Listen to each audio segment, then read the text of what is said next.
Hello, thank you for being here. My name is Manuel Cardona, and I'm doing my internship in the Ou Lab at UCSF. And my mentor is Dr. Manuel Cardona.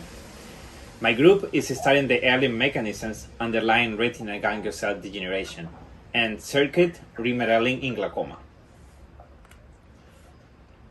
As part of my internship, I have been able to present my work several times. Today, I would like to share my overall experience at the Ou Lab, and I think it's been a great journey for me so far. I will briefly explain a little bit about glaucoma, what the Ou Lab is doing in their research, a deeper look at the lab method, and a brief conclusion. Early in my time at the Ou Lab, I had the opportunity to learn what glaucoma is and why our work at the Ou Lab is so important.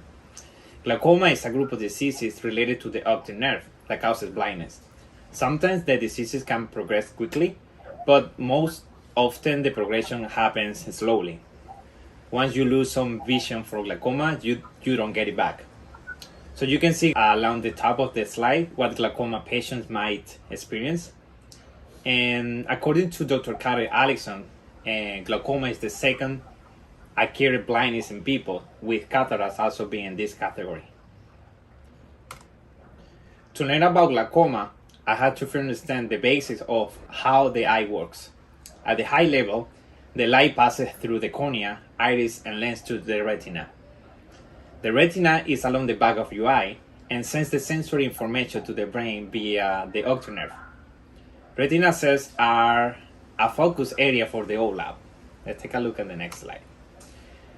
The purpose of the retina is to receive light and convert the light into neural signals and send those signals to the brain for visual recognition.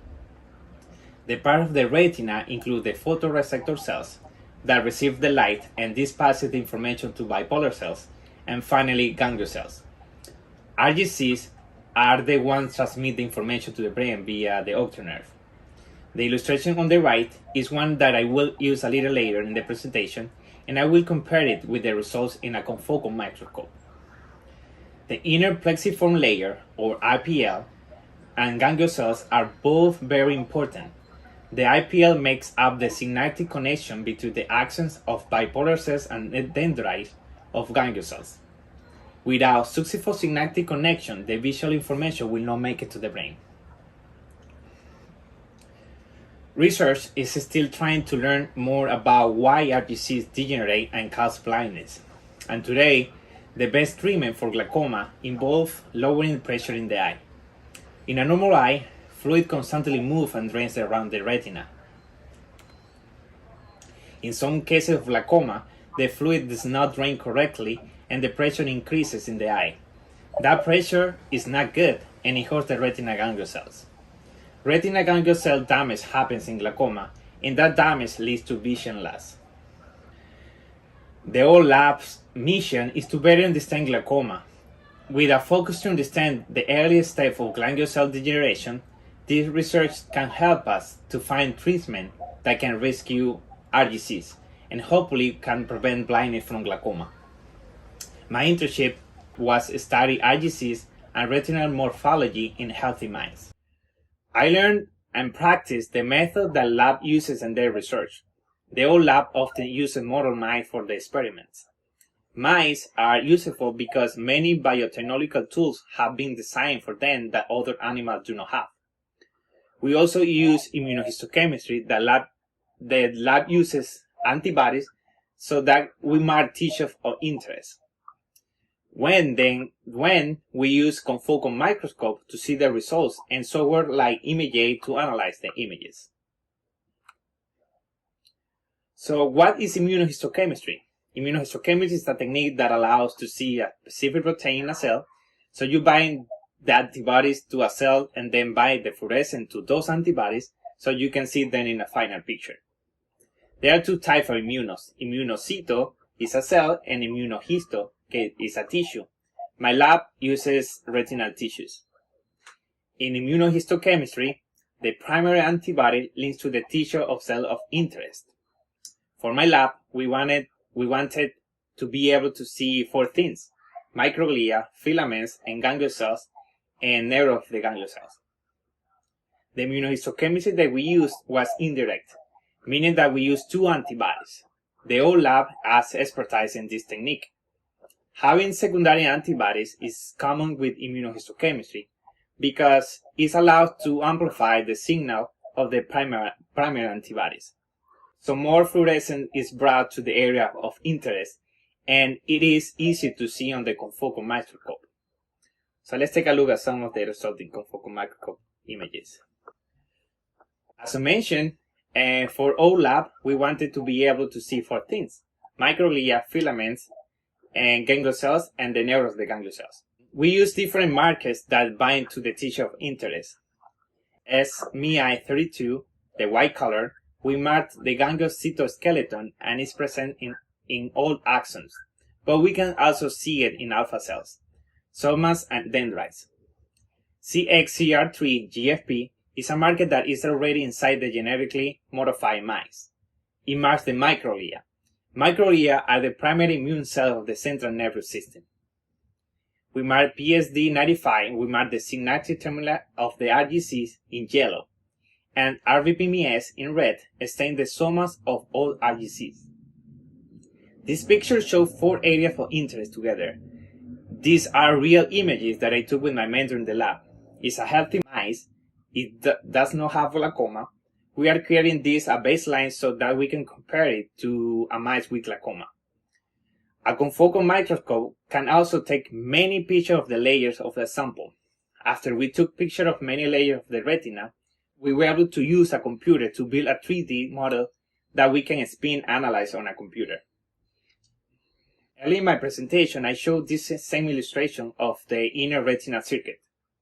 You can think of the inner retina circuit as a very important step in passing visual information from the retina to the brain. In cases where the ganglion cells are damaged, become smaller and degenerate, and less visual information can be passed to the brain, causing blindness. As you can see in my image, there is a healthy amount of synapses and neurons and can pass information very well. In this slide, we broke the picture into four sections that allows to focus on each area of interest the retina more easily. Again, each of the areas are shown, but as you can see in the lower right, the synapses they are very small. There are small points where the neurons transmit chemical information to others. In my experience at the Ou Lab, I learned about pre-processing and processing of an image for analysis.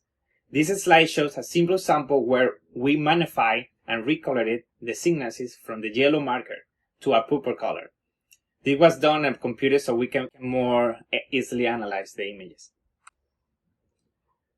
For each area of interest, we have to quantify what we see in the image, so we can compare them to other retinal studies.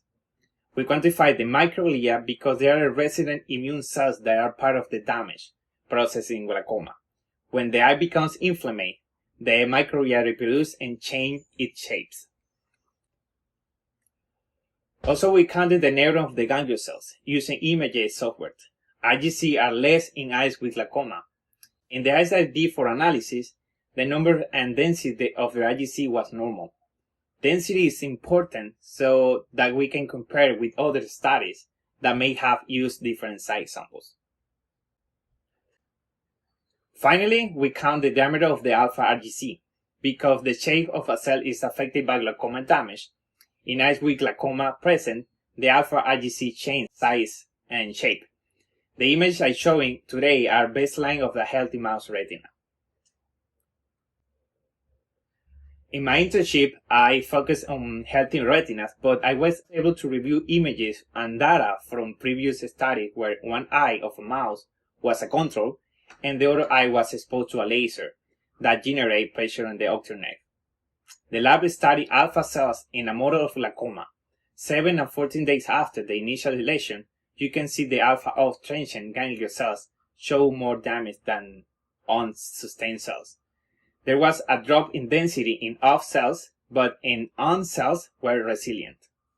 That means like the alpha of is more susceptible to die. In summary, glaucoma is a group of diseases that affect the optic nerve, formed by RGC axons. Scientists at the Ou Lab and across the world are racing to learn more about what causes neuron damage and death. Biotechnology is a tool providing a path for patients to have better treatments and hopefully cures. In conclusion, my experience at my internship has taught me the important basics concepts about glaucoma, and I learned what the Ou Lab is working on to understand how glaucoma works and how they are working to prevent it. I was excited to learn about immunohistochemistry, confocal microscopy, and images analysis. I would like to give a special thank you to Dr. Manuel Solino, Dr. Yvonne O, Tani, and everyone at the Ou Lab for helping me learn so much with this experience. I also want to thank Professor Karen and Professor Garner. Finally, thank you all for listening to my presentation about my internship experience.